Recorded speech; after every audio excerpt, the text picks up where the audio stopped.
So on today's expose, we're talking about Anya Eisenhart. And when I talk about her, you'll understand why I chose her. Anya was born to Max, also known as Magneto, it was the name he had, and Magda Eisenhart. Her life was cut short when she died in a fire when a mob prevented Eric Magneto from saving her. Anya perished, and her father's mutant powers killed everyone in the city in revenge. So, and Magda was terrified of her husband's powers, so she fled the city, and she eventually had, Scarlet Witch and Quicksilver. But yeah, so it's interesting. While attempting to bury his daughter's body, Eric was assaulted by more soldiers after hearing what he'd done with other things, and yeah, he forced the soldiers to turn the guns on themselves. So, interesting. Yeah, and somehow Anya rhymes with Nina for some reasons in this movie. Right, so I'm feeling like she was the inspiration for Nina, and that's why I chose her. Yeah. Nicely done, sir. Nicely done. Thank you. I go where I want to go. Jean. Scott! Jean? Scott! I summon the Arctic winds! No more mutants! I summon the Arctic winds! No more mutants! I summon the Arctic winds! No more mutants! There's always more gators in the bayou. Don't get a Welcome to this week's Solving for X. My name is Shawn. I'm the ultimate excavationist. And I'm something of an X fan myself, Kevin. Yay! And we're here this week to talk about X-Men Apocalypse. The moment has come. It is time. Yes. Kevin, we got some love this past week that I wanted to share. Oh, okay. So we had a shout out, or I wanted to shout out Alan, our AM Diaz, a cosplayer who listens to our show. He wrote in to let us know that he was listening to Generation X and he loved it. He loved our discussions. It inspired him to rewatch the movie. He especially would have wanted to see the show go on with the Emma backstory, like we talked about. So he was feeling the Emma in that. But he appreciated our discussion about how they kind of whitewashed some of the cast. We do good things. I'm proud of our conversations. Yeah. Also a shout out to friend of the pod, Adrian, always writing in. Adrian wrote in to let us know about all the new stuff we taught him on X-Men The Last Stand, but it's a good name because he told me he had to turn off the movie because he couldn't last stand watching it anymore because it's so bad. That's great.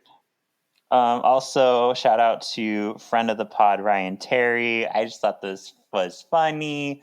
Ryan wrote to me a few weeks ago to ask me, wait, was it Ben Hardy or Ben Foster who was in X-Men Last Stand? I told him Ben Foster, and he's like, oh, I can't wait till you get to Ben Hardy because Ben Hardy is so sexy, he makes me hardy. All right.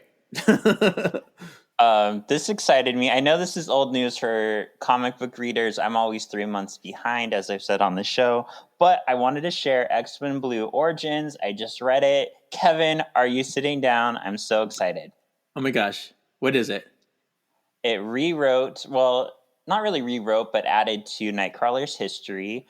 So it turns out Mystique was thrown off a cliff and hit her head, and it kind of jarred her mind and unlocked certain things that she forgot about her past. Mm-hmm. It turns out her and Destiny had an open relationship. because they recognized that they couldn't always give each other everything. The one rule is that if they were going to sleep with someone else, be it man or woman, it had to further their goals. So they had to Oh. get something out of it. So Destiny, seeing into the future, pushed Mystique to sleep with Azazel because it had a purpose. And since Azazel was posing as a rich baron in human form, there was what's the word? Like, there was a potential to get money from him and status. Sure. So Mystique slept with Azazel, but she did not get pregnant with Azazel. A few days later, Destiny talked to Mystique about them having a baby together. What if Mystique turned into a man and got Destiny pregnant? And this also furthered Mystique's powers because it turns out that Mystique has the power to change on a genetic level to the point that what if, because she just slept with Azazel and found him attractive, that She had she his was the one, DNA. that she unconsciously formed the egg to come out looking like Azazel through Yeah. genetics. Crazy. So Nightcrawler's officially not Azazel's son.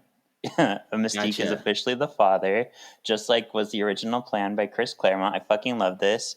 One thing it brought up too is it was kind of like a voiceover talking, and it was like, think of the implications that she can change herself on a genetic level. So she could even, it called this out, she could even change her fingerprint to Oh somebody's my genetic goodness. code. So that goes with our discussion in Days of Future Past when she made her Right. fingerprint like Trask. Yeah. And then it also talked about, imagine this, imagine if she knew anything about science, and since mutation is a genetic quality, she technically could unlock the potential to take on any mutant power she wants. Wow. And Yeah, could so she's she like OP. unmutant herself? Could she that'd be weird. I guess she could, yeah, She could but that would unmutant suck for herself. her because then she couldn't Right. come Why would you back. do that? Yeah. Well, yeah. Yeah. Yeah.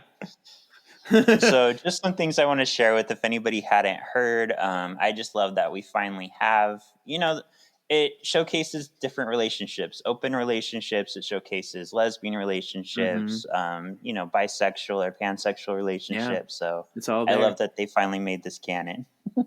Yeah. Cool. All right, well, let's get on with our show. So previously on, we asked, do you think Vanessa has powers in the cinematic universe? 36% said no, they don't think she has Mm. power. 64% said yes. So this is Okay. trending. Yeah, we're onto It's something. trending.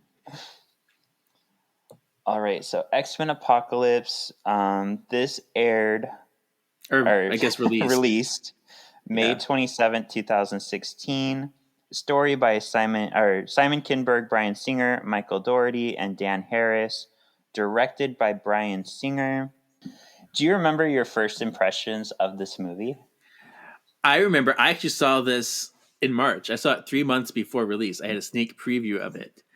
Wow. I remember I went to Chicago with my movie reviewer friend, and I remember they put on the movie, and something was wrong. It was playing, but there was no sound. So they had to restart it, and then then we got to see the movie. But it was a whole adventure. And I remember really being into it in the opening, and then it just went downhill from there. And I think that Yeah. still rings true when I watch this because it starts off pretty good. It starts in a good spot, Yeah. and then it goes crazy. So, yeah.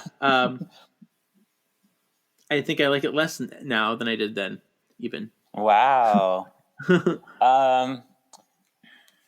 I remember being so excited for this movie. I was quitting work around this time. I even quit like a day early so I could make sure to have time to go see the movie.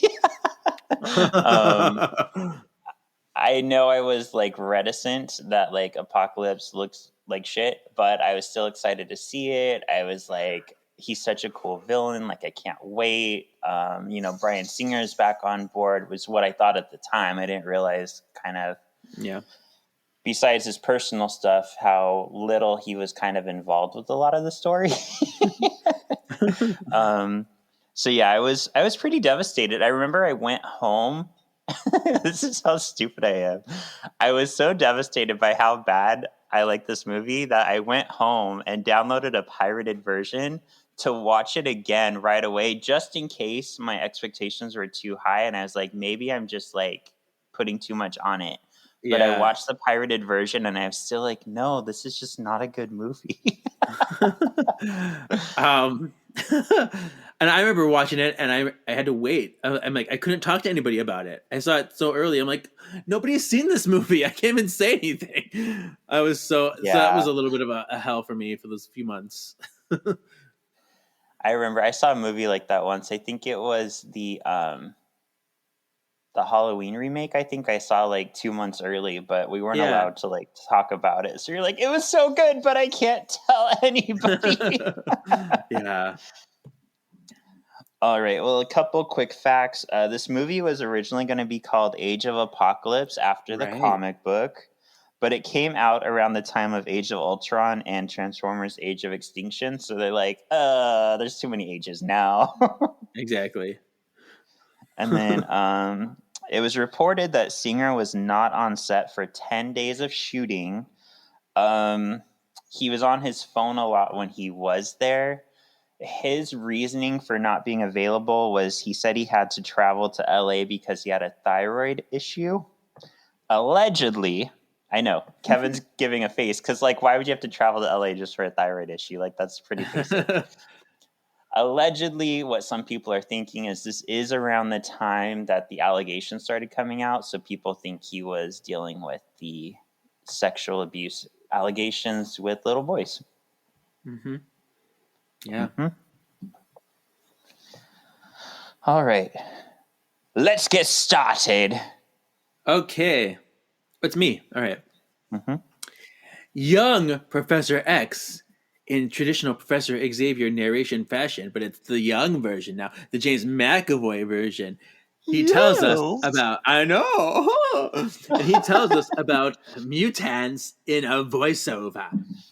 We're traveling over the desert to an ominous pyramid in Nile Valley, 3600 BCE. The Egyptians are praying to Ansabanur, who is being carried in a boat. 4 drag queens remove their Egyptian god headpieces to reveal 4 horsemen. An aged Apocalypse makes ready to trade bodies with a much younger, sexier Oscar Isaac model. And as the machine activates, a group of extremists, some radical followers, like, no, we're gonna not follow him, outside the temple, activate a dominoes trap. It was total dominoes. It was fun. I wanted to like ride it or something. I don't know. A battle ensues inside the temple, but it's too late. Apocalypse is trapped just before a Mortal Kombat fatality-esque death. One of the horsemen completes the transformation and protects Apocalypse with a shield. Yeah, this is the action. This is brutal. This was a brutal thing going on. All the burning and the turning the guy into a pretzel and like Yeah. But that's what, like, that's the kind of action that I would expect from It stuck. Apocalypse and his Horsemen. Yeah. Yeah. Yeah, it really made an impression there. That's why I'm like, this is a good start. Okay. Yeah, I remember this will come back later, but Chris, my then husband, was sitting next to me, and I turned to him, like we grabbed each other's leg. We were like so excited about how just amazing this whole scene was. Yeah, right. All right, and then we do have a few things going on. We've got Oscar Isaac's all sexified, like he's in his little like panties laying on that table. Yes, I know. All his nipples and stuff. Yeah. Yeah. What are your feels on Oscar Isaac? I think he is a very talented actor when he's given the right stuff.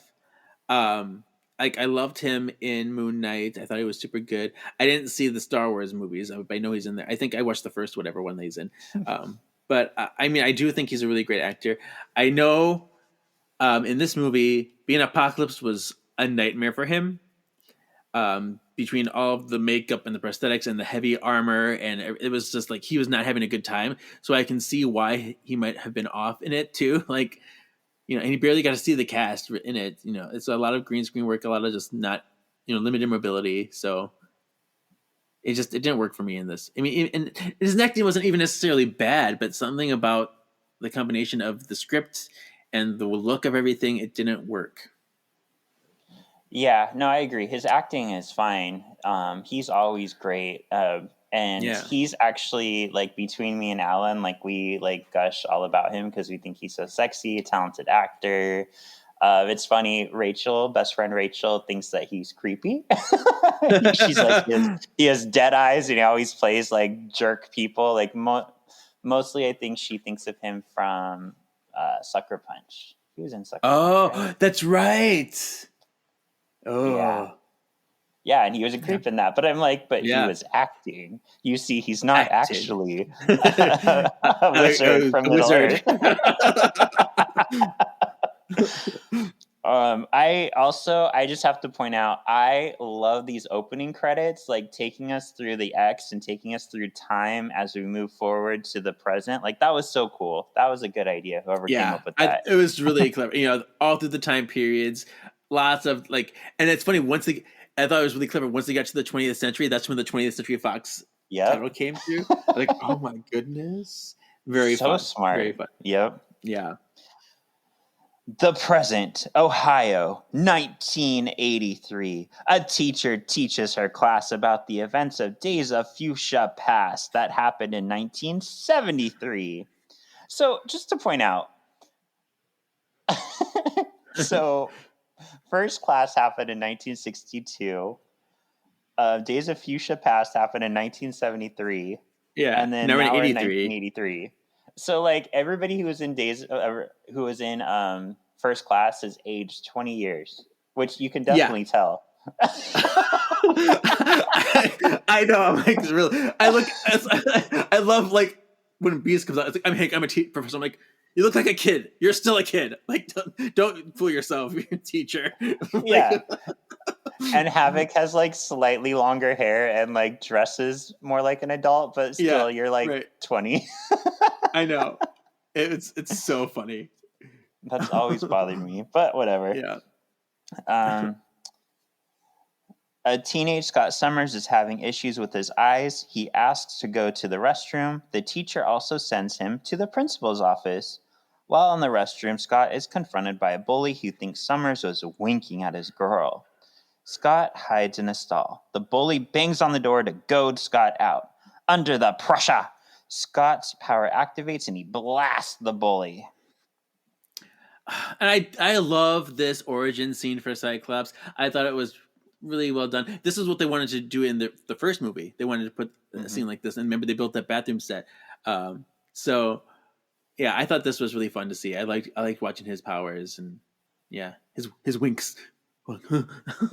So yeah, and it was a good way to show how powers, like, manifest. So, like, yeah, I enjoyed this too. It was well done. And we have a cameo. Okay, cameo. Come out, wherever you are. Don't worry about us, Dingo. We'll make sure we can. Cameo. So the teacher is played by Ali Sheedy, who is actually in the Breakfast Club. Yep. And I guess Laura Schuler-Donner, who on the right, said one of the reasons they chose her to be the teacher is because First Class was so inspired by the Breakfast Club. So it was kind of their nod to, like, their love of Breakfast Club. Nice. Meanwhile, in East Berlin, a sexified Mystique goes to an underground mutant fighting match. Yeah, she's got the boobages out everywhere. Yeah. But this is a tact to get, because she knows if she's a sexified woman, she can get into anywhere. It's her way to get around easy, and so it's really good. Yeah. We see Angel has just defeated Cameo Blob in the ring for the 10th time, and he marks it down. And, like, does he kill Blob? It seems like they have to fight to the death in these matches. I don't know. And I get, I guess he would have, huh? Because they do ask them to fight to the death. How Yeah, would Angel kill Blob? I don't know. Now, okay, help me out here. Maybe it's like a scene that was cut from the movie, but I remember seeing Angel push Blob back with his wings. Like Blob like took a step back, Yeah, and it infuriated me because Blob's right. power is literally nothing can move the Blob. Like he can Exactly. make a gravity to attach himself to the ground. So I don't know.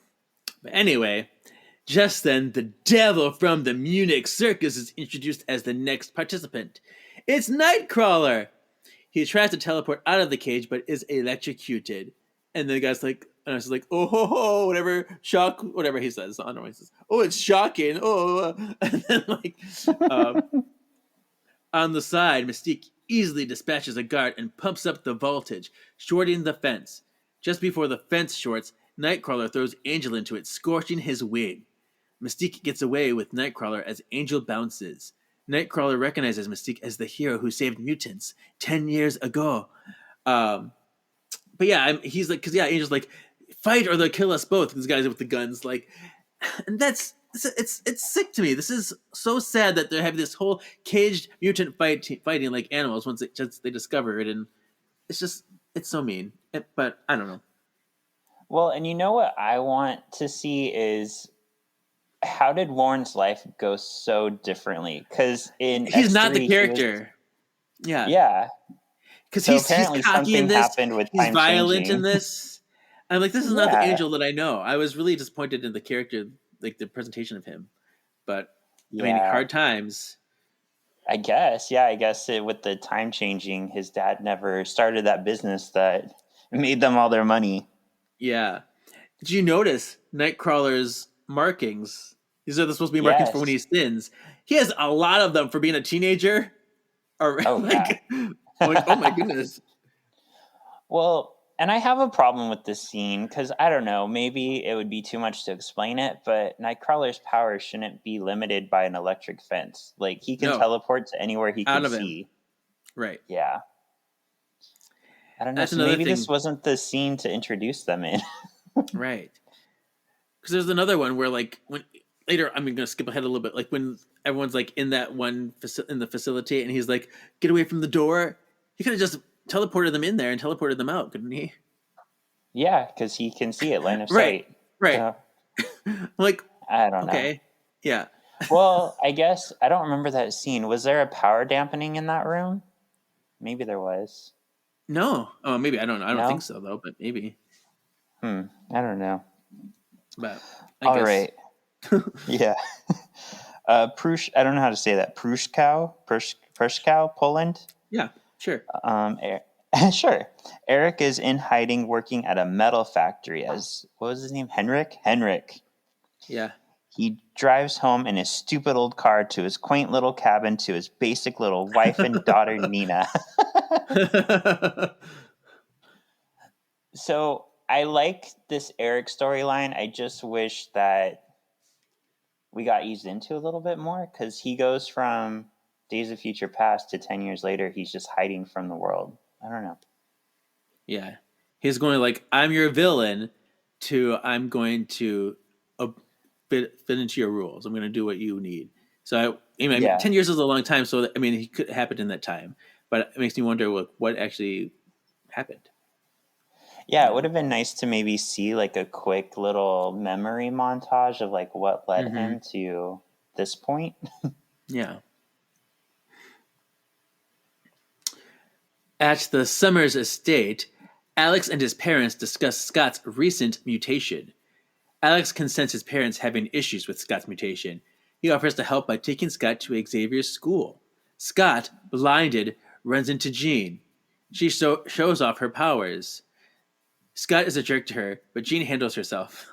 Along comes Beast, who introduces himself. Alex takes Scott to find the professor. He's like, "Watch where you're going." Ugh. I'm so angsty and I can't see. Right, and like, I'm a little peeved at Scott the way he's like such a jerk, but I guess he is going through. I mean, it's a lot right now. He's probably angry at the world right now, and so he's just taking it out on whoever is around him. So I'm like, fine, you get a pass, but I still don't. You are being a jerk. Yeah, I did find this scene a little unnecessary. I feel the same. Like he's going through a lot, but I don't feel like he would just be a jerk to someone who Yeah, he can't even see. right. Professor X is upstairs teaching a class with Jubilee in it? Apparently, she has the power to shift forms and not age. Xavier dismisses class when he sees Alex enter with Beast and Scott. Xavier shows Scott around the skill. Xavier encourages Scott to open his eyes and unleash his power. Scott does and murders Xavier's favorite tree. Yeah, there's a deleted scene here with Jubilee talking about Once and Future King again, which is funny. Yeah, I saw that. Yeah. But yeah, and then this whole tree is like, my grandfather planted that tree when he was 5 years old. So I think it's my favorite tree. Yeah, that was funny. I do laugh at that. See, right now the movie's okay. The movie's doing good. We're still in a good place right now. Yeah. I do wish, because she looks amazing, but like, I just hate that Jubilee's in this. Like, it just fucks with it. Like, make it Dazzler. Yeah. Like what? Yeah. I don't know why they keep putting Jubilee in these movies and then cutting her out of the movies too. Like she was in so much more scenes. Yeah. And I don't like that now she's the same age as like Scott and everybody, basically. Like, I don't know. It's messy and there's no reason for it. Right. Meanwhile, in Cairo, Egypt, Myra McTaggart, but she doesn't have an accent in this movie, is doing cultural appropriation. Oh, speaking of.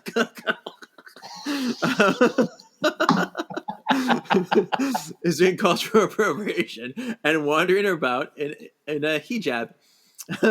She beats a dude up and Indiana Joneses her way into a hidden chamber of secrets. She finds the top of a pyramid. She hears voices chanting and goes to investigate.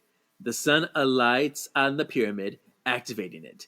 Deep below the earth, Apocalypse awakens, but he's trapped under rubble. He easily dispatches it. Moira and the cult go running from the chamber. Many die in the explosion. Yeah, this is like, I know you need someone to show like how Apocalypse woke up, but I don't like that she just so happens to go in there right when this is happening. I wish she was like following someone or like did something more to make her go there now. Yeah. I mean, I know the guy had like that tattoo, which was the follower, so you can probably notice the guy's tattoo, but we still don't know why she was even investigating Apocalypse. Like what makes her want to, or what makes you know that even means, you know? Yeah. And I don't know, her camera seemed very modern for 1983. It was all like sleek and small. I was like, girl, no. Girl, why? right. Miles and miles away, Raven and Nightcrawler feel the tremor. At the metal factory, Eric is seen using his powers to save a fellow worker as the quake knocks a vat off its hinges. Back at the manor, Xavier shoos the kids back to bed. Hank shows him one that Jean is having bad dreams and the room is burning around her. Xavier goes into her mind to see flames inside of her mind, breathing, writing. Xavier also sees Apocalypse. So much. Did you know that line was ad-libbed? Like, she didn't tell any of the cast she was going to do it. She just did it so they can get an actual, it's so good. Right. Yeah. That's why if you watch closely, everybody's looking at her like, what the fuck are you doing right now? I mean, that's how a lot of Clue was shot. That's like we talked about last one, Deadpool, when they shot like randomly takes. They shot Clue a lot the same way. Yeah. Yep. Xavier also sees Apocalypse. Jean wakes up and tells him she's seeing the end of the world. She feels a dark power rising inside her like fire. Xavier comforts her. Beast and Xavier head down to Cerebro.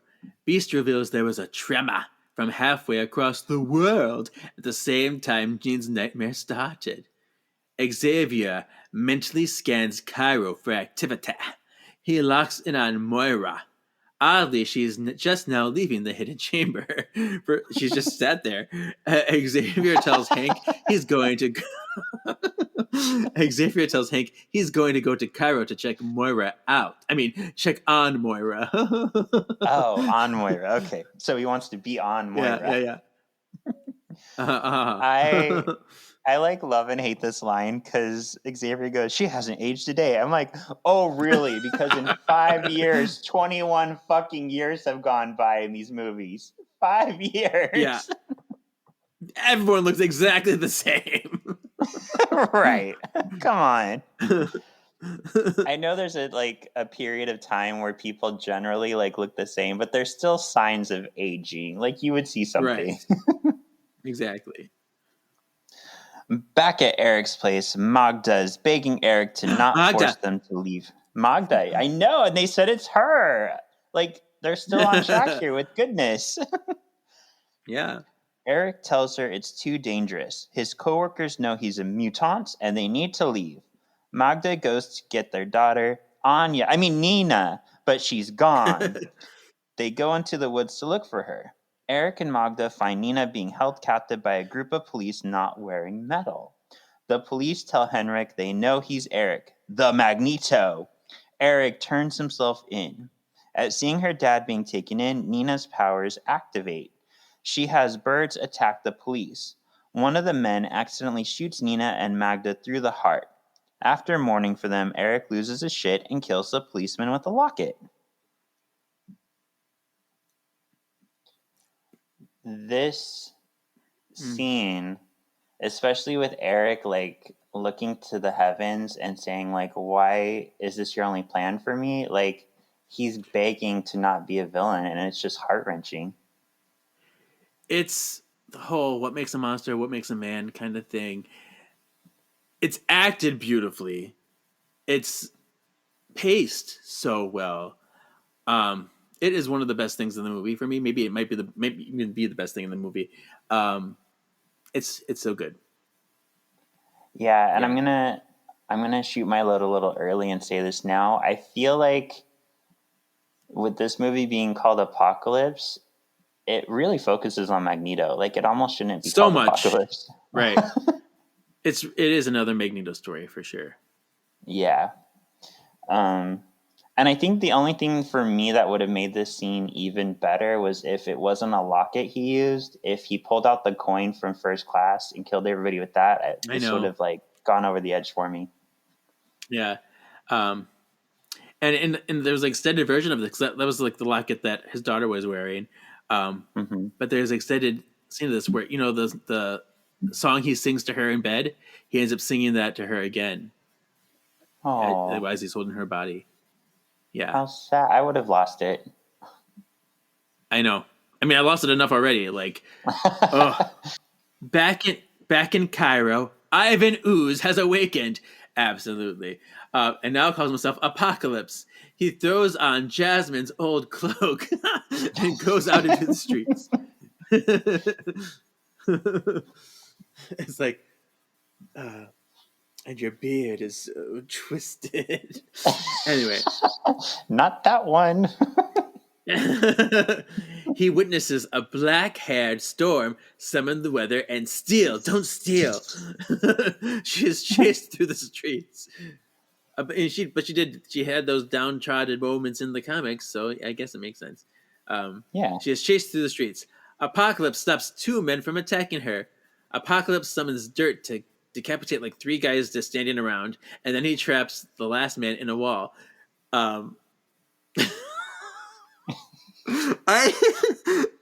Okay, Storm. What did I write here? I put, why is Storm just sitting there watching him kill these people so nonplussed? She's oh, not even a care. This is not the Storm I know. Right, yeah, I don't. You're not even gonna try to run or say anything or be sad or cry or just oh, that's odd. And then she invites him home with her. Hey, thanks for killing all these men. I'm like, this is not another. You ruined another Storm character in this moment. Her first introduction, she's ruined.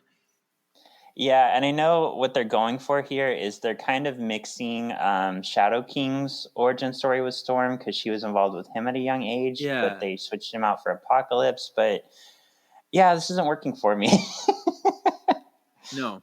It's like, I hate her already.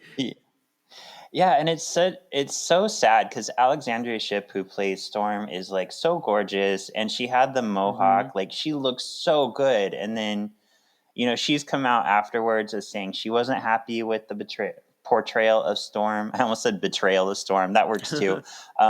So she has said that she would never play Storm again if she's asked to in the MCU, which it sucks that like these talented people are wasted on these like shit scripts. Terrible scripts, yeah. Yeah. Meanwhile, Havoc and Xavier go to the CIA to find Moira. Xavier admits to Alex that he's a little bit pervy and has checked in on her over the years, here and there. He's made tricks off to her. He admits that he wiped her memory of the events of First Class. Moira is still aware of Charles and his work. Charles asked Moira for information on what happened in Egypt. She shows him her studies on Clan Aqaba, but I don't think they ever call them Clan Aqaba in this. They worship Insabnur. They say Insabnur. I usually said Insabanur, but I don't know if that's how you're actually supposed to say it. Who is believed to be the first mutant. She explains that Insab can transfer bodies, stealing powers from the new mutant body he's in. He also always has 4 horsemen. Like the Apocalypse. It's funny because they reference the Apocalypse, but they never actually call him Apocalypse by name. Yep, they never do. It's like, so interesting. I go by many names, but I'm not going to tell you that one. Yeah, not that one. I'm going to give you a bunch of others, but not my actual name. Right. We do have a quick cameo here. Come out, wherever you are. Don't worry about us, Dingo. We'll make sure we can. Cameo. Because Moira mentions her son, Kevin. Proteus. Kevin. Yep, Proteus. There's a picture of him on the wall. Look at him. Ooh. Yeah. In a few years, he's going to go crazy and murder a bunch of people. Yay!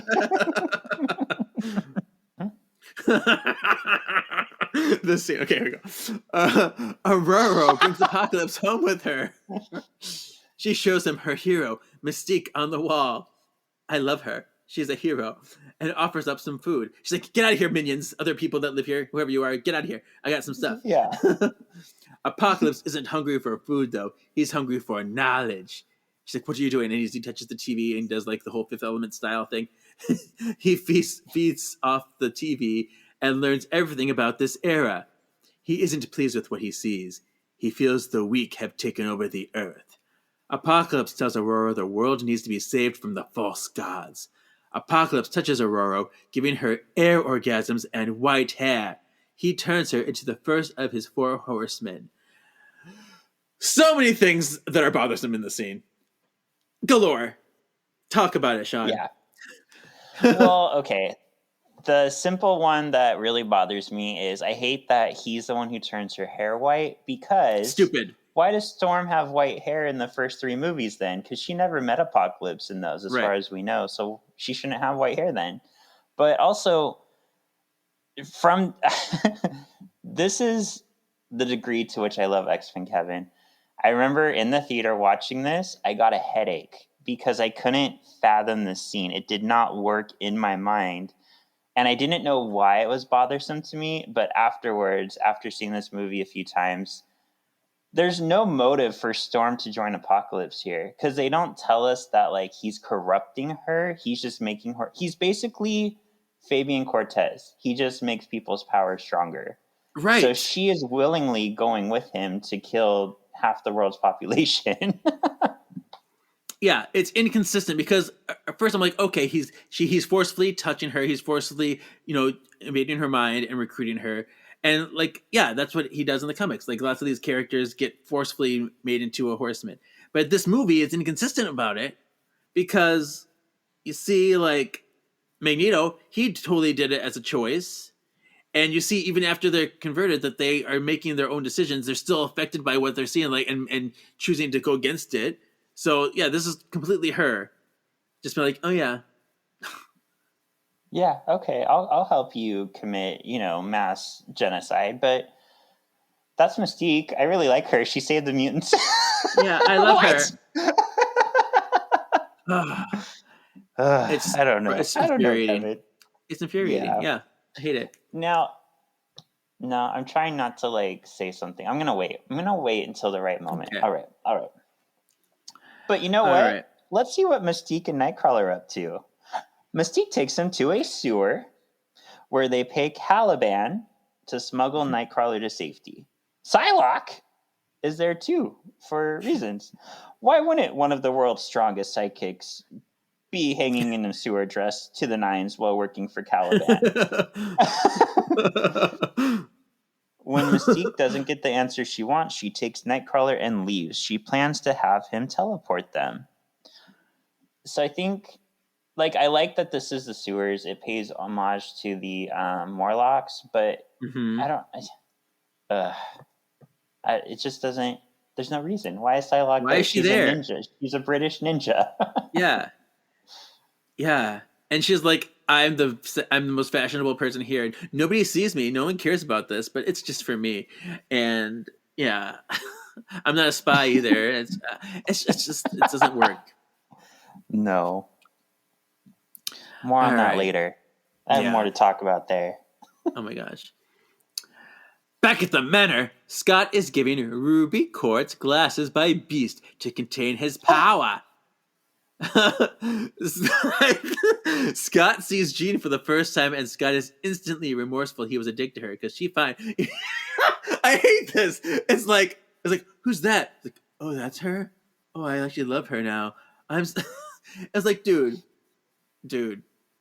I mean, I get it, fine, but still, it made me mad. Yeah, it's like, yeah, I hate you, but now that I see you're cute, I like you. Okay. Hey, you want to be friends? Let's laugh about stuff. He goes to talk to her. Jean tells Scott the other students are scared of her. Beast returns to the school to find a Raven. She brought Kurt here to keep him safe. So I forget exactly when it was. There's a scene of Jean shooting a bow and arrow, and they kind of cut some of it because Jean's kind of a bully.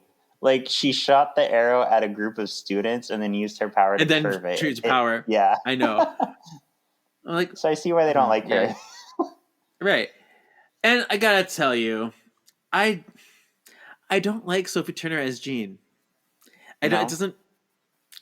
She's fine. She looks okay, but she looks like the popular girl, but she acts more like a goth kid.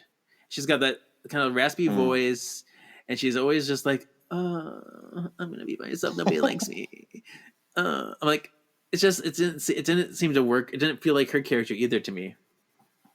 Okay, I don't mind her as much. I think they were setting up a story for her, Phoenix, which is why they characterized. Yeah, but I don't know. She's not my favorite in this movie either. So I guess she's just kind of middle of the road for me too. Right. Yeah. I feel like Mystique going around looking like a human takes away from the whole point of Days of Future Past. They eventually explain it and it makes sense, but we're kind of going backwards here. Mm-hmm. All right, back in the tunnels. Okay, here we go. Let's do this. Back in the tunnels, Caliban is closing up shop when he is visited by Storm and Apocalypse. Apocalypse is here to find the strongest. As Apocalypse moves to engage, Psylocke stops him with her Psyblade. Apocalypse is impressed by her and turns her into the second of his horsemen. Psylocke tells him she knows where he can find the types of mutants he's looking for. There's no motivation for this. None whatsoever. Right. And you know what really bothers me and what's a big slap in the face is I don't understand why Caliban's even in this movie. And the fact that he is and he's not turned into a horseman, but Storm is, I'm like, you guys really just are not connected with your audience. Like, Caliban would have been such a more interesting horseman than Storm. He's more morally ambiguous than these other two. You know? Yeah. Well, and the whole thing with Caliban is he's slightly he's what's the word I'm looking for? He's like socially awkward. He has trouble talking. He's weak. He goes to Apocalypse because he wants strength, but he's not realizing what he's giving up to get that strength. So like, the fact that we see him as a well-dressed, smooth-talking like runner of this underground Morlock tunnels, I'm like, this isn't Caliban at all. Yeah. So many of these characters are just like not, doing what they need to be, not being the real truth. Well, and the thing that it really irks me even more is Caliban's power is literally to track down mutants. He is a mutant tracker. So and then Psylocke's like, oh.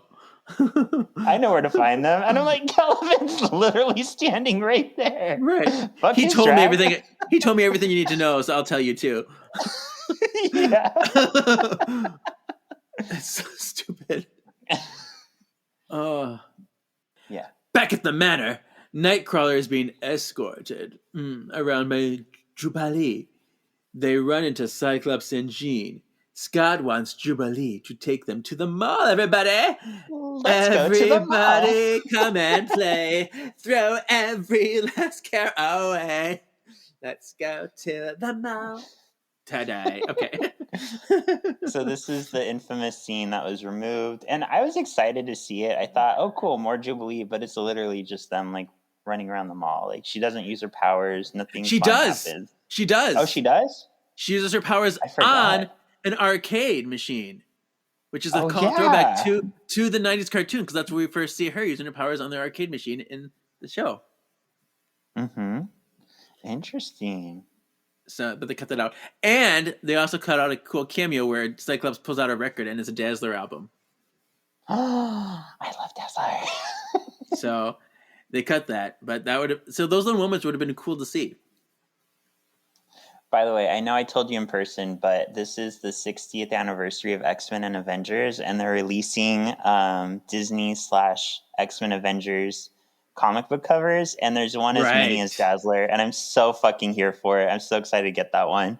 It's so excited. Yeah, I got to visit you this past weekend, and it was super fun. We didn't tell anybody that. There was a surprise visit. We got to hang out, girl. Yeah. I took you to my Yowie store. Yowie store. Guy on Guy manga. Yowie.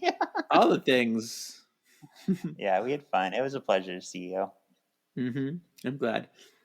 And now I got to watch that Spy Family show, cartoon, manga, anime, whatever. Yeah. You know what's crazy? It's on Disney Plus. It was on Hulu. Oh, really? But they moved everything over to Disney Plus. Yeah. Oh, cool. I saw it at Target, too. Subbed or dubbed? Oh, really? Okay. Yeah.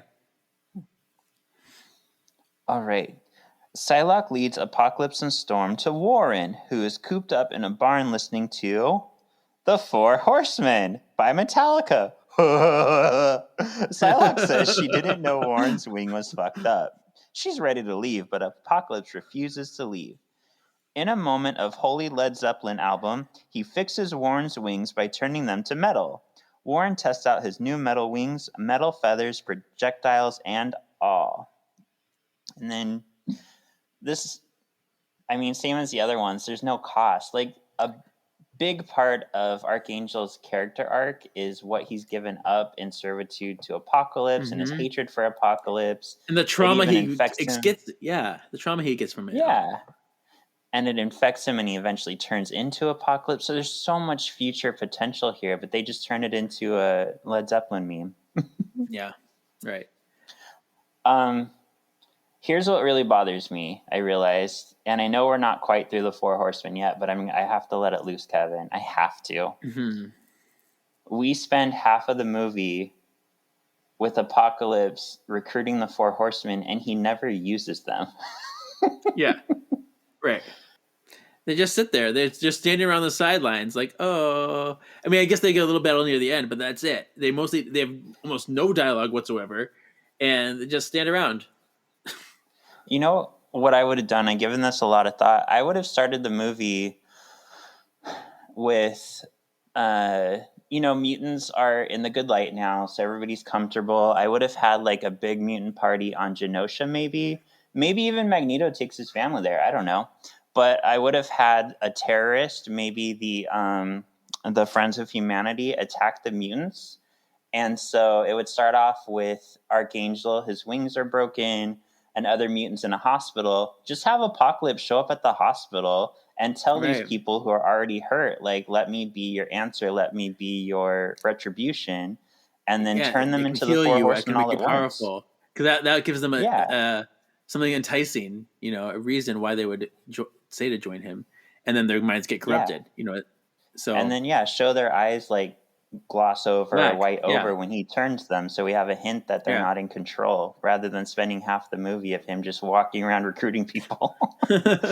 Like, get to the action. And I would have had the Four Horsemen go out and be Four Horsemen, like have them each attack different parts of the world, and X-Men have to split up and go fight them. Back at the manor, Mystique and Hank enter the hangar. Hank shows off the work he did on the Blackbird. He was hoping they could use the Blackbird when they restarted the X-Men. Hank is sad when Raven doesn't seem to care about the Blackbird. Look at all I've done. She's like, whatever. She just wants to know where Eric is. She feels he may be in trouble. You only care about Eric. Aren't we like lovers? No, but you love him more than me. I see. Whatever. Okay. He is. Back at the factory, a broken and sad Eric enters his old workplace. He locks the doors and offers to show everyone his powers. Eric tells his coworkers that he intends to use his powers to kill everyone inside the factory with the plethora of metal available. I love words. Eric announces, I am Magneto. Just then, Apocalypse and his 3 horsemen appear. Who the fuck are you? Apocalypse phases the factorymen into the floor and invites Eric to come with them. I don't like that he keeps using this phasing power. Like, I know. It's like cheat. It's a cheat. Yeah. But like, here's Magneto hitting you in the feels again. He gives this whole speech. Is like, I'm gonna, how it feels to lose someone, your mother, your daughter, things like that, and like, I feel sorry for the people that were gonna have to mourn you. This because now you will know what it's. Super powerful monologue, and then it's like all for naught because Apocalypse just like shows up. He literally is Ivan Ooze with the Psycho Rangers. He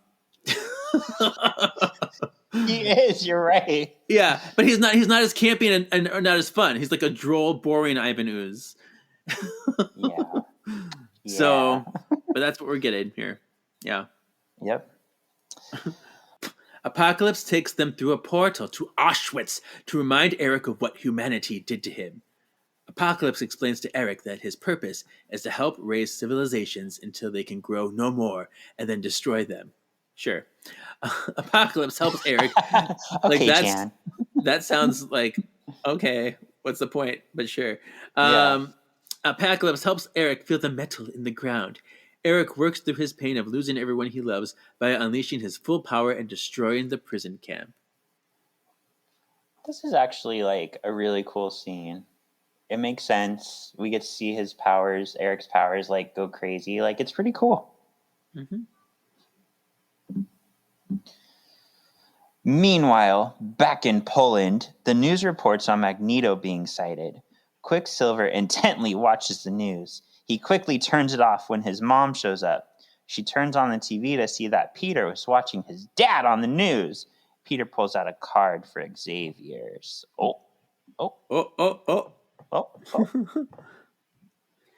Back at the manor, Moira shows up with Alex and Charles. Something about the manor seems familiar to her. Why? I don't. While the adults are arriving at the manor, Jean, Scott, and Jubilee are leaving a showing of Return of the Jedi. And then she's like, the third was always the worst. And like, they just shit on themselves. I know they're trying to be like X in The Last Stand, but you're shitting on themselves because this is the third one in the movie too. Thank you. And I hate that fucking line because I fucking love Return of the Jedi the most. And you're going to make this shitty movie and you're going to talk shit on my movie? Fuck you, Bryan Singer. See? Yeah. Fuck you. I don't know what Return of the Jedi went. I don't know which one that is, but yes. That's the one with Jabba and the Ewoks. Okay, then I like that one. That's my favorite one. Okay. At the manor, Xavier is showing Moira around. Xavier is surprised to find Raven there. Xavier excuses everyone to catch up with Raven. Raven reveals she is disillusioned with the world, which is why she doesn't appear in blue form anymore. She's like, I've had it. Mm-hmm. The world doesn't deserve to see her true form. Okay. She reports that Eric's wife and child were killed, and he got revenge. Raven asks Xavier to help find Eric. I hate the Return of the Jedi scene because there's no purpose. The only purpose is for Bryan Singer to shit on X3, even though this movie's worse than X3. Right. Because all it shows is they're leaving the theater. It's just him being bitter because he didn't work on X3. So he's like, I didn't work on that one. That was the worst. Everyone thinks it's the worst. And then you just made another movie that people hate. So you can't stalk anything. Nope. Moira, Raven, Charles, and Hank enter Cerebro. Charles begins searching out Eric. Hank reveals he based the new Cerebro's color on Mystique. Oh, Hank built it again. Which, again, in X2, when he says Magneto helped me build it, he had nothing to do with it. Nope. Cerebro, which Magneto still didn't help build. Elsewhere, Eric feels Charles probing his mind. Apocalypse is busy fixing his horsemen with new armor. Charles begs Eric to try to forgive humanity. Eric refuses. Apocalypse turns his attention to Eric. Apocalypse uses Eric's mind to infiltrate Cerebro and Charles's mind. Apocalypse uses Cerebro to formulate his plan. He will launch missiles at humanity and see who survives. Humanity watches as the rockets take flight. Wow. This is the story from First Class, basically. This is Apocalypse discovering the internet.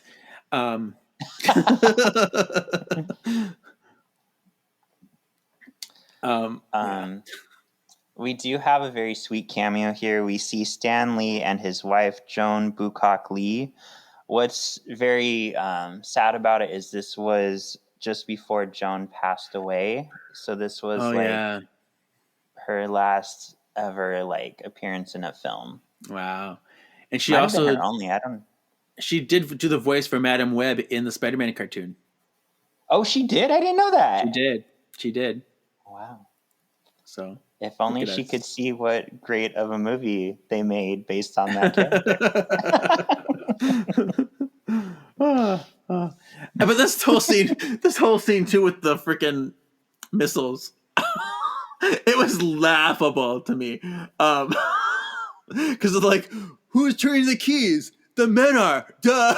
And then where are they going? Up, straight up. I'm like, thank you, Mr. Obvious. You just keep saying the stupidest things. Like, who wrote this? Yeah. Where do you think missiles are going to go? They're going down. I was just like, oh my gosh. So. All right. 25. In Cerebro, Hank fights to dismantle the machine and sever Charles's tie to it. Charles regains control and begs Havoc to destroy it. Havoc starts wreaking havoc on Cerebro. The missiles fly off into space and Charles is able to unhook from the machine. The small group exits Cerebro just as Apocalypse arrives with his horsemen. They take Xavier captive. Havoc fires at Apocalypse, but it hits Hank's experiment. I do kind of like the way he was running through the hallway. It reminded me of how Scott ran after Jean and Cerebro. I was like, that's kind of a fun thing. True. Brothers. Yeah. Anyway, where am I? Oh yeah, Quicksilver shows up just in time to run in and save everyone except Havoc because he's dead. Just then, Scott, Jubilee, Jean, and Nightcrawler return home. Mystique accidentally resumes her blue form, and everyone marvels at her. Oh! She refuses to lead everyone. Scott demands to know where Alex is. He is dead. This, to me, was one of the highlights of the movie. That's the thing. I feel like this movie does some things really well, and it does some things really bad. So it just leaves you kind of like, what? But this Quicksilver scene is so fucking amazing. I love it. It's so funny. See, I kind of didn't like it. I loved it really? the first. I loved it when I saw it the first time. I'm like, oh, how fun this is going. It's really cool. Watching it now, It's cute, I guess, but it doesn't have the charm of the Days of Future Past one. I think it's kind Okay. of full of it. I think it's kind of full of itself. It's trying to recreate the magic of the first one, but it feels more gimmicky and forced to me than the other one. It feels like they're trying to, I get that. and it goes on too long. It's like 3 minutes. Um, so it's just almost like they're just trying to like ham it up with it, and that's what bothers me about it. Okay, that's fair. Touche. I will Yeah. not shame you for your opinion. What's interesting though about that, it took 20 days to film it. That one Oh scene. my god. Yeah. Do you know, does it say anywhere how many days it took to film the whole thing? I have no idea. I just saw this. Okay. Saw this on something, but it's pretty insane. I'm just wondering, since Bryan Singer wasn't there for 10 days, I'm like, was it a 30-day shoot? Was he there for not even a third of it? I know, right? Jean uses her power to sense people coming for them. A helicopter lands, and out comes Stryker and his men. They fire a weapon that knocks out everyone. Stryker demands his men to take a select few mutants captive. Scott, Jean, and Nightcrawler watch from afar. Jean hides their presence. Scott has Kurt teleport them onto the chopper. So, for all the ways he doesn't use his power right, this one he's using his power wrong because he hasn't seen the inside of the chopper.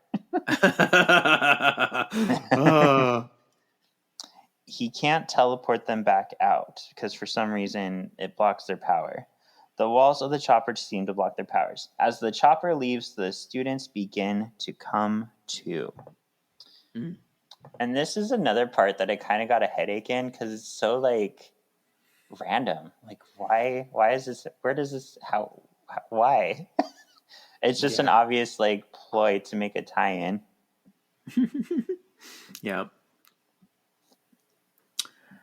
All right. Scott cries for Alex as they travel on the chopper. Alex! Where's my brother? Jean comforts Scott and tells him Alex had big hopes for Scott and was proud of him. Nightcrawler prays. The chopper continues into the Canadian wilderness and lands at Alkali Lake. So they're trying to have like some kind of grief about his brother, but ultimately he doesn't care. He's not grieving at all about his brother. He's just like, it's like I feel nothing. I feel like he feels nothing. I feel like none of the characters feel anything about the loss. Yeah, it makes you wonder, like, why did they even do it? Like, if they weren't going to base any of the rest of the story on it. Yeah. So, Xavier wakes up in Apocalypse's care. Apocalypse is blocking Xavier's power. Xavier tries to plead to Magneto to not be party to the destruction Apocalypse wants to cause. Apocalypse tells Charles to send a message to humanity to warn them of the destruction that is about to happen in the name of Insomnur. He amplifies Xavier's power. So he's just being Cortez again. yes. Yeah. So just being Cortez. And he's pretty much like saying, tell them what I say verbatim. But I do love the thing where he does. He's like, those with the greatest power protect those without. That's a pretty amazing statement to give to the world. Apocalypse don't like it, but it's beautiful to me. Yeah, and it's something like that you can take out of this movie and apply to real life because rather than looking down on other people, we need to be trying to help other people. Mm-hmm. Yeah. So that's one philosophy that's really hits home. Mm-hmm. All right. Quicksilver, Beast, Moira, and Mystique wake up in a facility at Alkali Lake. Stryker tells them that a psychic event centered at the school rocked the world. He thinks Charles caused it and wants to find him. Quicksilver starts asking Mystique about Magneto. He knows Nito is his dad. Above, Jean, Cyclops, and Nightcrawler invisible through the compound. Suddenly, Xavier's voice connects with every mind on the planet, warning them of the impending destruction. Jean hears a private message from Xavier to her and her alone to find them. Xavier changes Apocalypse's message. Oh, here it goes. And instead of telling humanity only the strong will survive, for the strong to protect the weak. So yeah, that's where he does it. And yeah, so good. Yeah. And this to me is a little bit tired too because this is X2. We're just rehashing X2 now. That's true. That's true. I mean, it's pretty words, but it is the same plot. Yeah. Jean loses focus on her power, and the X team are spotted. Stryker sends a team to find them. Kurt teleports everyone into the generator room. Another. Should he have been able to do that? They hear heavy breathing. Jean senses the breathing is a man, a weapon of sorts. She opens the door and frees Weapon X. He goes on a killing spree and easily dispatches the guards. Stryker watches in horror and awe at what his killing machine can do. Scott, Jean, and Nightcrawler encounter Logan, and Jean partially heals his mind. Logan runs off, and luckily, it's the last time they'll see him. Ever. I have. So, Go ahead. me. Oh my gosh. Okay. Last time we see Stryker, we had Wolverine on the boat with him, but it wasn't him. It was Mystique. So how did the real Stryker get Weapon X, Wolverine? Yep. Did they forget what they actually set up? And they're just like, oh, that was Stryker that had him. Yeah, they didn't even bother to try to explain, like, why was that twist in there? Like, why would Mystique pose as Stryker and take Wolverine to Weapon X just to leave him there so the real Stryker can experiment on him? Yeah. It makes no sense. Unless, are they hinting that Stryker's a mutant? Was that not supposed to be Mystique? But I don't know. No, it was totally Mystique. They didn't know. They didn't realize what they did. They're not keeping up with their stuff. Yeah. And I gotta say, the whole Wolverine running around thing, it felt so hokey to me. It felt so, I was like rolling my eyes. I don't know, like it just looked so dumb. I don't know what it was different because he goes to rampages all the time, and lots of times they look cool. This just looked, maybe it was the outfit, and I guess it is Weapon X appropriate, but it didn't feel good. It felt really cheesy. Well, and I didn't like the cut off pants, shorts he was wearing. Yeah. He should have been in his little panties. Right. It was all kind of just not. There's uncanny valley. Something wrong with it the whole time. Yeah. Bryan Singer does get killed in the fact. sequence, though. Oh, he does? Yay! He's one of the guards that and he gets you see the blood on the wall. Nice. I know, once again, a little bit late, but I just read Predator vs. Wolverine Part 3.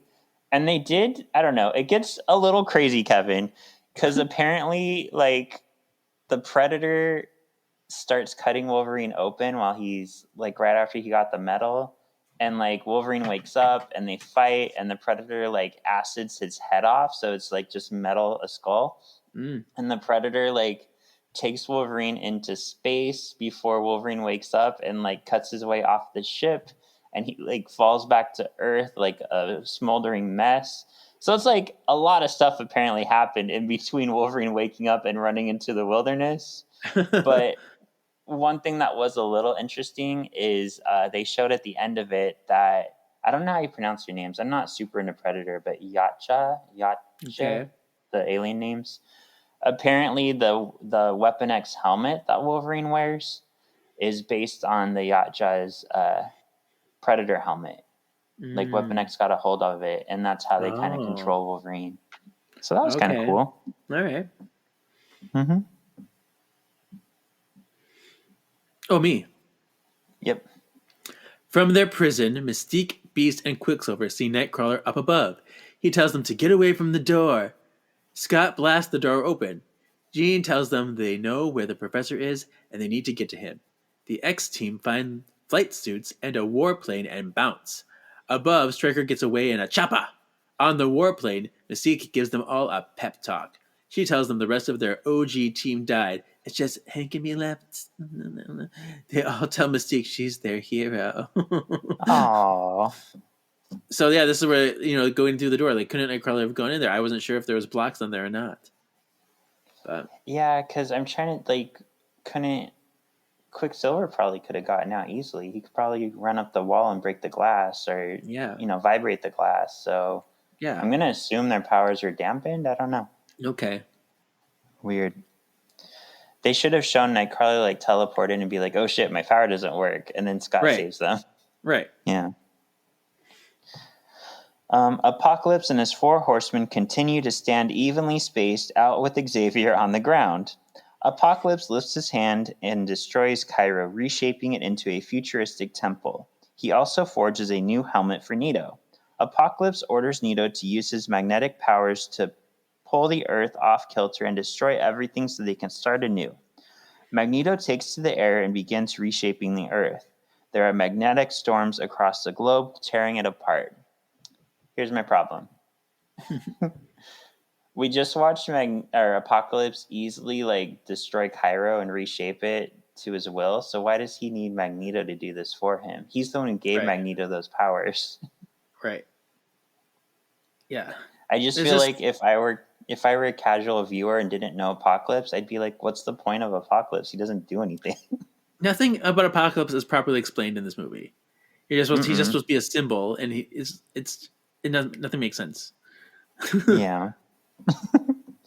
And it kind of sucks because I remember before the movie was made, Bryan Singer said that he aims to show the origin of mutants in this movie. So I was really excited to see his take on the origin of mutants, and that's not explained at all. All we know is that Apocalypse is the first, but we don't know why or how. They hint at his celestial technology that he uses, but we don't see how he came into contact with it, how he uses it. We don't get anything. Right. Yeah, just him walking around, making that dopey face. All right. Apocalypse and his horsemen enter the pyramid.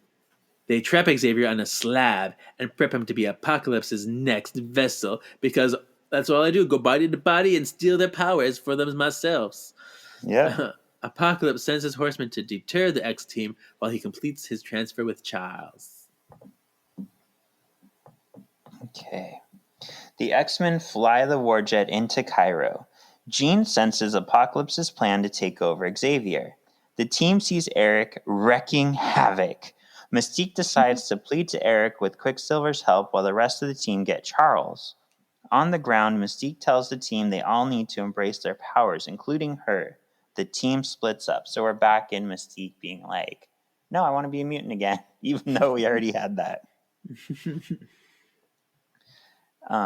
It did make me sad seeing Australia being destroyed, because I haven't been there yet, and I really want to go there. Oh, see, I know.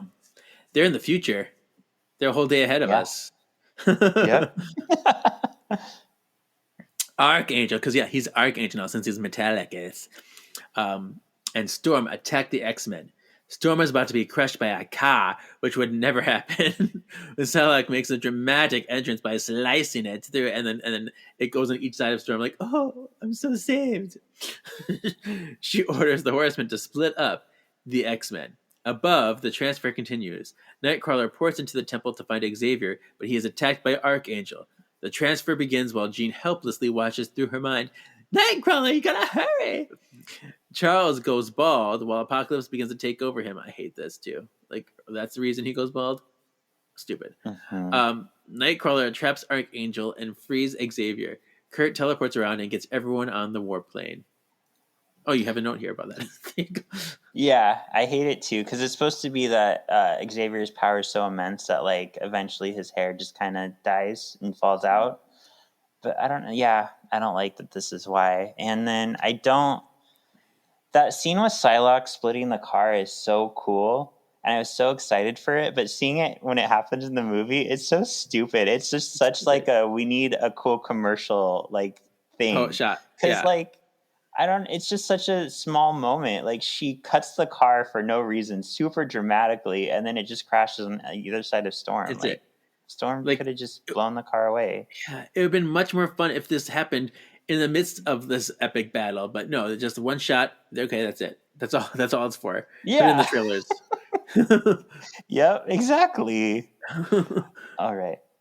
Mystique and Quicksilver can't get through Nito's shield. This is if I remember right, this is one of the only times we really kind of see Magneto's shield in these movies. He blocks stuff, but he doesn't really have a shield. Yeah, magnetic field. Yeah. They plead to Eric to stop destroying the Earth. Quicksilver tries to tell Nito he's his son! but I'm here fails. for my family too. Yeah. Chickens out. Apocalypse wakes up and gets angry. His transfer didn't finish. Rah! The X team take off in the plane. Archangel uses his metal wings to easily cut through the metal. Put that in your goddamn back pocket. Archangel and Cyclops, it's like Archangel and Psylocke go after the plane. They board it and start tearing it to pieces. Crawler ports everyone off the plane just as Jean uses her power to make it plummet towards the ground. Psylocke jumps off like she's some kind of parachute, the plane, and saves herself, but Archangel dies in a plane crash. He was stuck in the plane. So I know I've told the story before, but I was furious. I turned and I grabbed Chris's shoulder. I like clutched his shirt in my hands and I told him, if they fucking do what I think they're gonna fucking do, I fucking hate this movie. And Chris just looked at me and went, I'm sorry. Like, it's okay, it's not you. Because I had the feeling they were gonna have him die in a plane crash, and they did. And it's to me like, just slapped me in the face 50,000 times. I hate it so much. He has metal wings. He can fly. He could have crashed out of the windshield. Like, that's fine, Bryan Singer, if you don't like Archangel and you don't like Return of the Jedi, but don't fuck this up for the rest of us who do. Yeah, of all the people, it would have made much more sense if Psylocke died in the crash than Archangel.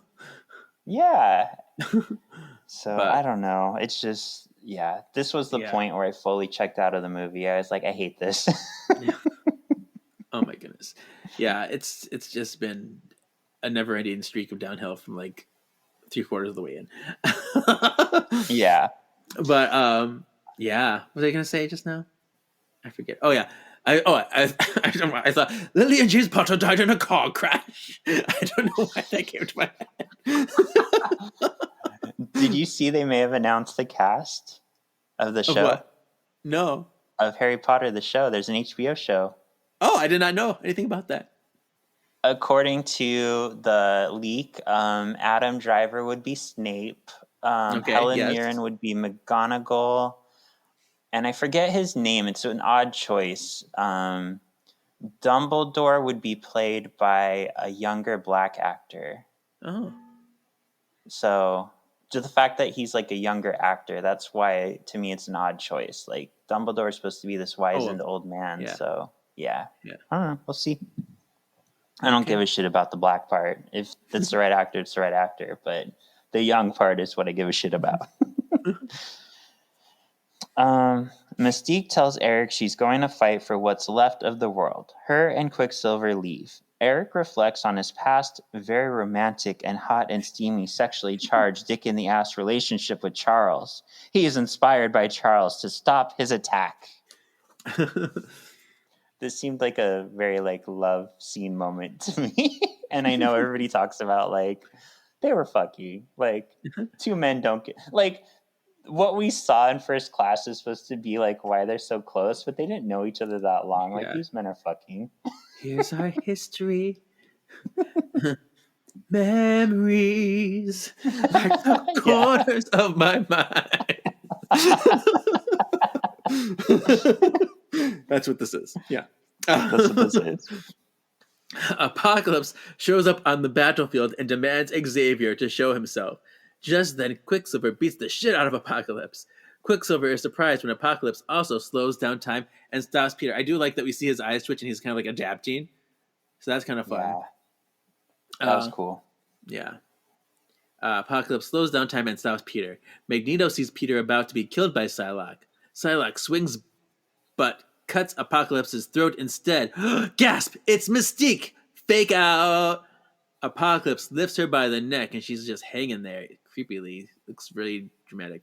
Eric watches as she is slowly losing life. Xavier offers to show himself, but the others stop him. Xavier suddenly realizes he's still connected to Apocalypse and enters his brain. You're in my world now. So, I forget, did she use her side blade to cut his throat? Yeah. I think she did. Right. So that's interesting Because that means that's Mystique talking about your genetic thing again. yeah. So it begs the question, are they saying that she can copy powers, or was she able to like mimic, pretending like she had Psylocke's power? Like, did she make an extension of herself with the pets?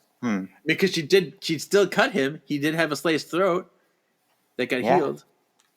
So Because I don't think, if I remember right, I don't think Psylocke's side blades actually cut people. They're more used to like penetrate the mind. See. But that's interesting. So yeah, she must have made an extension of her skin look like the side blade. Yeah.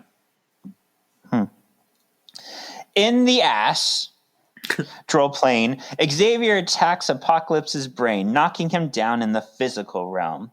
Mystique is saved. Apocalypse subdues Charles in the ass. Drill plane and grows big. In the real world, he continues the destruction of the Earth. He starts advancing towards the X-team, but Eric stops him with a giant metal X. Magneto attacks Apocalypse with all the metal that ever existed, but it does nothing. The X-Men go to help Mystique and then join in on the attack. In the ass! Drill plane, Apocalypse continues to throw Charles around. He throws Charles up into the basement. Charles reaches out to Jean to help him. Up into the basement. Yeah, because like he turns the world upside down and then throws Charles up. That's right. That's funny. Here's the only thing I don't like about this scene. It's so good, but why couldn't we see Apocalypse do this in the real world? Why couldn't we see him turn big? And this is one of his powers, but they only did it in the mind kind of thing. Yeah, like that. Yeah, I don't know. And this is also compared to like we see Xavier and the Shadow King fight on the astral plane a lot, so they should have just used the Shadow King in this. Yeah. Really, it would have been probably would have been much better. Yeah. Yeah, the Shadow King could have like driven Eric mad with like his grief through his grief. Mm-hmm. The Shadow King is such a psychological kind of figure. It would have been they could have gone so far and emotional with it. Yeah. Oh my God, this movie should have been Shadow King. It would have been cool to see like Xavier save Storm in Cairo, and then like maybe the Shadow King loses his body somehow because of that, and then he comes back for revenge. Oh, this should have been Shadow King, Kevin. See? You know? The fighting continues in the real world, but the team aren't making any progress in stopping Apocalypse. Xavier calls out to Jean for help. Charles tells Apocalypse he will never win because he is alone, and I am not alone. Jean, that's what he says, and I am not. Yeah. Jean comes out of Cerebro in the astral plane very dramatically, coming out of the door. La, la, la, la, la. I'm here, Charles. I'm here, Professor. Charles encourages her to let loose with all her power. The power that I blocked away because it was too dangerous, but I want you to use it now.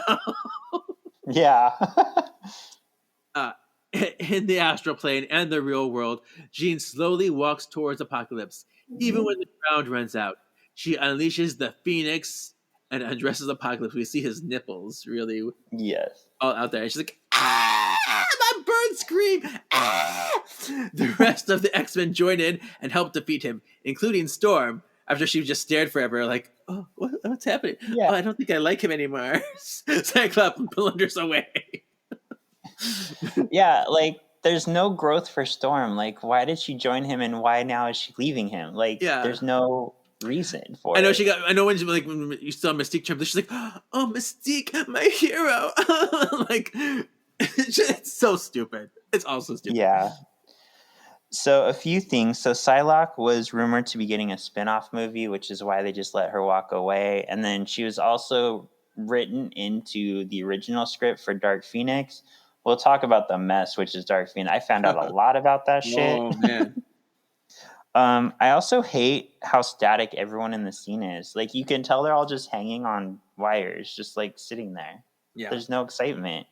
Right. And the reason I say that is this scene is actually in the comics. It's in Ultimate X-Men. they're having trouble defeating Apocalypse, and the only way they can defeat him is Jean turns into the Phoenix. It's not the first time she changes, but it's one of the times. Okay.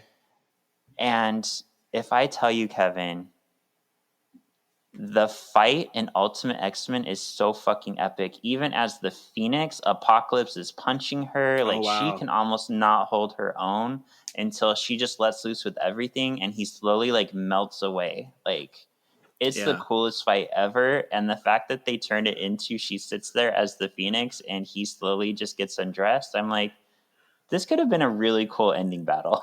Yeah. She just floats there and like, I have fire. Yay. And I scream. Yeah. And I'll give you a sneak preview. Here's what bothers me too. There's two different Phoenix stories. There's the Ultimate X-Men Phoenix and there's the regular X-Men Phoenix. So by going this route, by showing her having nightmares of the Phoenix and showing her envelop the Phoenix right here, this is Ultimate X-Men storyline where she kind of is the Phoenix. Right. We don't know if there's like a difference between the two. But the fact that Dark Phoenix, the movie, starts with her getting the Phoenix in space, make up your mind. Which one is it? Oh my gosh. I know. Right? You can't have both. Right. It bothers me because this is your own continuity, Simon Kinberg. You had a hand in both these movies. So which one is it? Choose one. Yeah.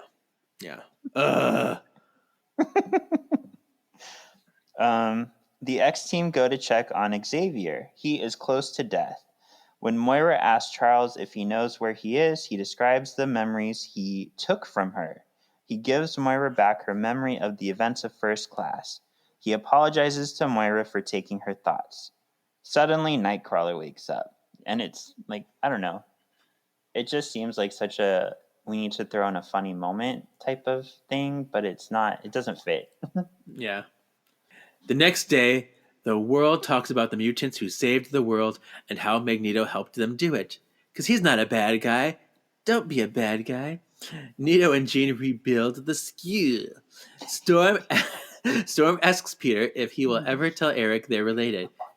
Peter says, maybe one day. Yeah, he's like, Jean just told me all your secrets, so I'm going to talk to you now. Yeah.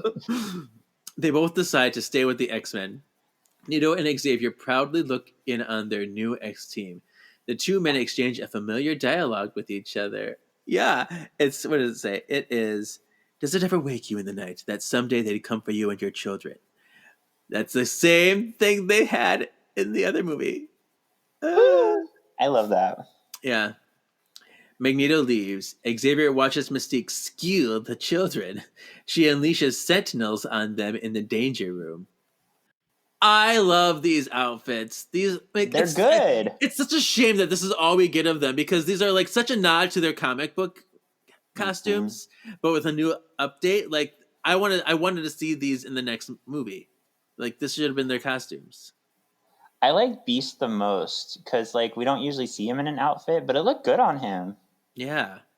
And Nightcrawlers look good. Cyclops look good. Like they all look good. Yeah. And Mystique's had the whites. The white stripe and thing. It was very much reminiscent. Yeah, they all kind of had the variation of their iconic looks. So here's what I don't like. I know I haven't really mentioned anything I don't like about this movie, but I don't like that Eric not destroying the Earth is all based on Mystique. I wish that he came to that conclusion himself. Like I don't know. But then the fact that it's carried out to this scene where he just tried to destroy the Earth and they're acting like, all right, Magneto, well, we'll see you next time. Kay, love you, bye-bye. I know. Like, there's no weight to this. Like, no. He's not even sad about it himself. He's not like, I need to go work on myself. Like, I can't believe I did this. Who am I even? Nope. He's just, I'm going to go get a burger. Yep. It's like, that happened. Just another day on the job. Yeah. And like, if he was being controlled by Apocalypse, if he wasn't fully in his right mind, it would have made more sense. But no, he did this. Yes. It was all him. Mm-hmm. So. It's just weird. It's weird. Uh-huh. And I don't feel like Xavier would just let him leave after doing that. like he did a lot less in the earlier movies, and Xavier was like, nope, you get to go to prison, but in this one he almost killed the world. Yeah. In an after-credit scene, a group of soldiers come to clean up the Alkali Lake facility. One of them scans into a secret room where there are blood samples and schematics for Wolverine. He closes the briefcase to reveal it says Essex Corp. I wonder what that is. It bears no significance on anything in the future, but sure. There you go. Yeah. So, if you're not aware, Nathaniel X. Essex is Mr. Sinister. So, I'd read at the time the plans were to hint at X-23, which we get in Logan, but also they were going to branch out into the New Mutants. They were going to branch out into slowly introducing hints of Mr. Sinister, like the comics did, and eventually bring him into the movies. I remember, Kevin, I was so disillusioned by this movie. Even though they were going to introduce my favorite X-Men favorite villain, really, Yeah. I told Chris, I don't care. They're just going to fuck him up like they did Apocalypse. I was so over it. I was so mad. Yeah. Oh my gosh, for real. Yeah, because Apocalypse and Sinister have always been my favorite since the cartoon. Like, Magneto, I think, is cool, but not in, like, a villain way. He's an anti-hero. But Yeah. Sinister and Apocalypse, they are villains. They are interesting. They are, like, dangerous. Like, so I've always loved them. Mm-hmm. All right, so this is partially inspired by The Fall of the Mutants from 1988. That's where we see, like, I think it was 9 of the X-Men actually die in that. Oh, wow. They straight up die, but the goddess Roma brings them back, and that's when they, like, go to Australia and they hide that they're alive from the world because they're trying to, like, work in secret. That's when Jubilee is kind of introduced because they go through a portal to the mall where they find Jubilee. And this also leads to the reformation of the original 5 X-Men, Jean, Scott, Iceman, Beast, and Angel. And then this is the, during Fall of the Mutants, is the introduction of Apocalypse when he turns Archangel. So that's what it's loosely based on. Storm was a horseman once in a What If comic. So I don't count that, though. Like, bitch, use somebody else. Don't use Storm. Psylocke was a horseman in the Dark Angel saga, which we talked about. Like, Archangel turns into Apocalypse because of the Apocalypse seed inside him, which sounds naughty. And Psylocke lets herself be turned into a horseman just so that she can stay close to him because she loves him so much. Any chance to be close to him and possibly turn him, she's willing to take that risk for him, which I fucking love. Of course, Archangel was a horseman in X Factor, which we just talked about, and Magneto's never been one. I personally would not have made him a horseman. I would have still made him a focal point of the movie, but I don't like him as a horseman. It doesn't fit. No. All right, so what are your thoughts and how would you rate this movie? Britishly bitchin' like Emma, pretty cool like Iceman, Australian Wolverine, you kind of love it but kind of hate it, fat and sweaty like Jubilee, or unspeakable like X-Men Origins Deadpool? You know, I talk about how the movie started with some really good promise, but eventually it gets so infuriating that it's just unforgivable. It just one bad decision after another, and it just takes down the entire movie. Even the good stuff about this movie are completely, not worth anything because of just the garbage surrounding it. So I am going to give this an unspeakable. Yeah, I agree because like I love the Magneto story. It makes sense for Magneto seeing him turn to good, but the way it's done is shit. Like, yeah, there's this infuriates me. I give it a 1, and I try to separate the part of me that loves X-Men from the part of me that's a movie watcher, but I just still can't find motive for the Horsemen. Like, and that's most of the movie. Yeah, and I'm not as big of an X-Men fan or a well-versed X-Men person as you are, and I still am so frustrated and appalled. Yeah. So, yeah, it's just a mishmash of missed opportunities. Yeah. So good. We're both X-Men Origins Deadpool. I feel like I didn't I was a little more objective this time watching it. I feel like I found more of the good than I have in the past. I didn't completely dismiss it, but I still just can't. I can't give It it more doesn't. than. It's not balanced enough. It's just far. It's just too far outweighed. Yeah. Yeah. Who would you say is the MXP? You know, I do agree that this is Magneto's story, and I was really tempted to make him the MXP. Um, but I am going to choose Nightcrawler in this because he was working overtime in these fights with all his teleporting around. And he's one of the few things that didn't bother me about the movie, aside from sometimes his powers were wrong. But I liked watching him, and he was definitely he was saving everybody. Without him, none of this would have turned out the way it did. True. As much as I don't like that they're the MXP in my eyes, I'm going to give it to Mystique. And the reason I don't like it is I feel like because Days of Future Past did well, she became the center point of these next movies. And I'm like, this isn't Mystique. Like, this isn't why we love Mystique. So I don't like that she was the MXP and that she was the thing that held the X-Men together. Because, I don't know, I guess this is a new timeline, but how does Jennifer Lawrence Mystique ever closely or anywhere near get to the Rebecca Romijn Mystique? Right. But I feel like she's the one who formed the X-Men, apparently, in this world. What would you say is the X Factor? Is there one? No, let me tell you. The X Factor is that Magneto scene that we love so much. Because here he tries to follow the rules and the human society and live among them, but they still force him to become the monster. I love that he you hurt him, you hunt him, and then he goes and he's like, "Is this what I am?" Mournfully, "Is this what I am?" There's a pain and there's a sorrow in there because he knows he wants to be more than just be feared. He wants to be more than alone and have a family and live a normal life. So that's the sad part of it. But there's also an empowerment in there. There's a pride in simply allowing yourself to be yourself, in seeking that justice. So it's like you get those two complete opposites, but they're still super true. This scene alone represents all of the emotions that mutants and outsiders go through on a daily basis. And that's why that's the X Factor.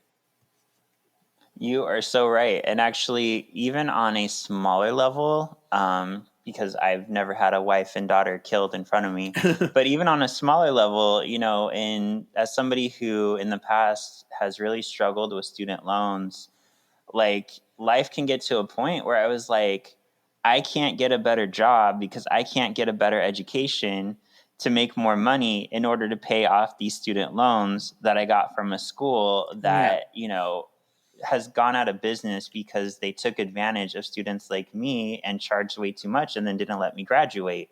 So I feel Magneto too. Like our world's monsters and our world's problems are created because of what society does to people. We're victimized and then become the bad guy. Yeah. It's like, And you like, know, I'm you, not. yeah, go ahead. Oh, go ahead. Sorry. I was like, and you don't want to be the bad guy, but at the same time, there's a freedom in that. So it's so hard to gauge. And I'm not excusing anybody's behavior, but if you look at a lot of these like sex crimes, especially like within the church, with like serial killers, with stuff like that, a lot of them stem from the fact that society gives homosexuality, bisexuality a bad name. So if you're telling someone they're wrong and you're making them feel like a monster, if you're making them feel like they have to hide that part of them, it's gonna come out somehow. Like you leave them no other can't choice. just hide who they are. Yeah. It's a downward spiral. We're created because of these unfair standards. So yeah. And do I think that somebody should go out and rape or molest or kill someone because they feel ostracized? No, I don't feel that way at all. But I feel like society ostracizing people is why people do things they're not supposed to and hide it. Yeah. All right. But on a lighter subject, Kevin.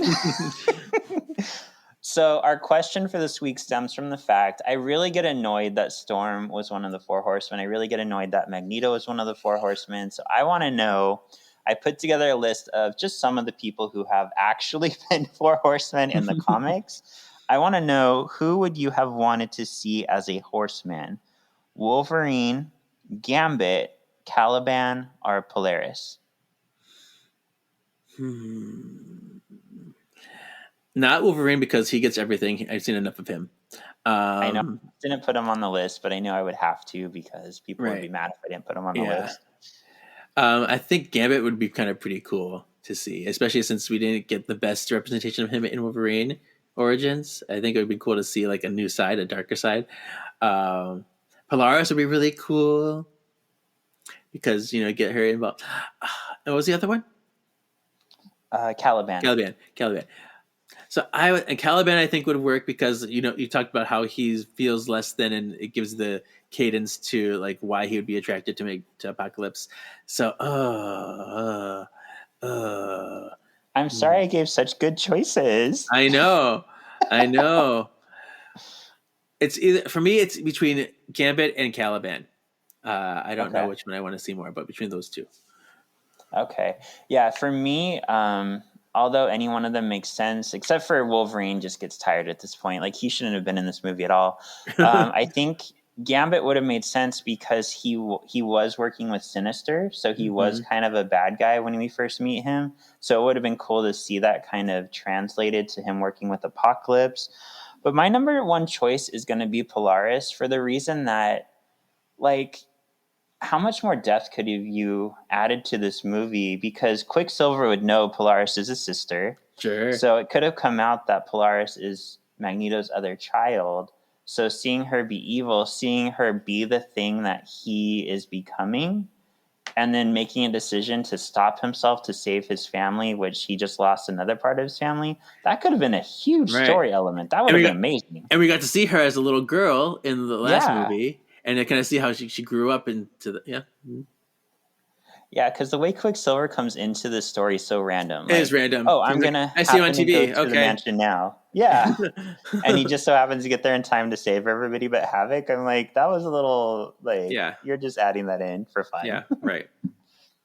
For gimmick, like I told you, that whole scene is gimmick. Yeah. It is a gimmick. Like, it's a fun gimmick, but it's forced. Yeah.